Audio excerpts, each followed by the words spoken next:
अस्सलाम वालेकुम नाज़रीन, जुल्फ़िकार राहत आपकी खिदमत में हाज़िर। नाज़रीन, दो चीज़ें आपसे शेयर करनी है। एक तो आज जो स्टिंग ऑपरेशन कप्तान ने किया है ये किस तरह कामयाब हुआ, और जो इस पे तनकीद हो रही है मैं उस पर ज़रा बात करना चाहूँगा। और दूसरी बात करूँगा कि कल सुप्रीम कोर्ट में क्या हो सकता है। एक बात तो ये है कि इमरान खान ने जो आज सारा ऑपरेशन किया, जो उन्होंने कहा कि मैं कल सरप्राइज़ दूंगा, और फिर उन्होंने असम्बली में जाने का इरादा भी तर्क कर दिया, वरना बड़ी खौफनाक तकरीर लिखी हुई थी जो उन्होंने करनी थी। आज उन्होंने तकरीर भी रोक ली। किसके कहने पे रोकी ये एक राज है, और जो लोग कहते हैं कि सब हमारे साथ ही है, ऐसा नहीं है। कोई उनको गाइड करने वाले भी थे और इमरान खान को गाइड करते रहे, लेकिन इमरान खान ने 6 लोगों के अलावा इस मामले में किसी पे भरोसा नहीं किया, जिसमें एक बाबर अवान थे, एक शहबाज गिल थे, एक फ़र्रख हबीब थे, एक फवाद चौधरी थे। 6 लोग थे जिनके साथ बैठ के सारा प्लान किया गया, गाड़ियों में बैठ के प्लान किया गया। कासिम सूरी थे और स्पीकर साहब थे।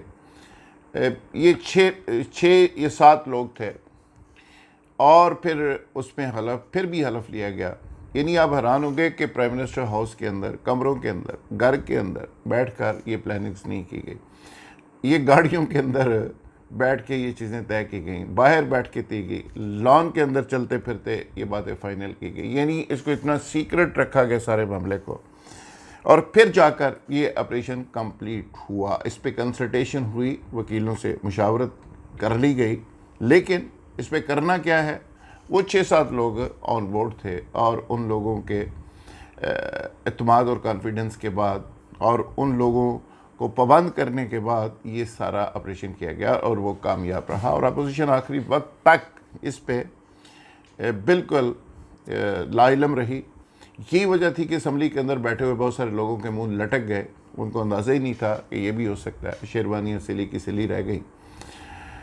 अच्छा, दूसरी बात, अब हम आते हैं एक, खैर लोग तो कहते हैं कि कप्तान को बिल्कुल सियासत नहीं आती, लेकिन उसने प्रैक्टिकली सियासत करके दिखा दी। अच्छा, इस पे जो बुनियादी नुक्ता है, कल सुप्रीम कोर्ट में जो 5 रुकनी बेंच इसके ऊपर डिस्कशन करने, लॉ पॉइंट को देखने और डिप्टी स्पीकर की रूलिंग को एग्जामिन करने के हवाले से जो समात का आगाज़ करेगा, इस पे गवर्नमेंट क्या मौक़िफ़ इख्तियार करेगी। गवर्नमेंट ने एक लंबा चौड़ा केस तैयार किया है, जो कि गद्दारी का केस है, आर्टिकल 6 का केस है। ये वही केस है जो आज डिप्टी स्पीकर ने रिटन ऑर्डर्स में वजू बयान की है, और उसमें जो बुनियादी पॉइंट और बुनियादी नुक्ता है वो बड़ा इम्पोर्टेंट। कल सुप्रीम कोर्ट में ज़्यादा गालिब इम्कान यही है कि रूलिंग या स्पीकर का रोल इस पर कम डिस्कस होगा। उसमें ये जो साजिश हुई है इसका चर्चा ज़्यादा होगा, और इससे रिलेटेड हुकूमत के पास खासी मालूमात हैं।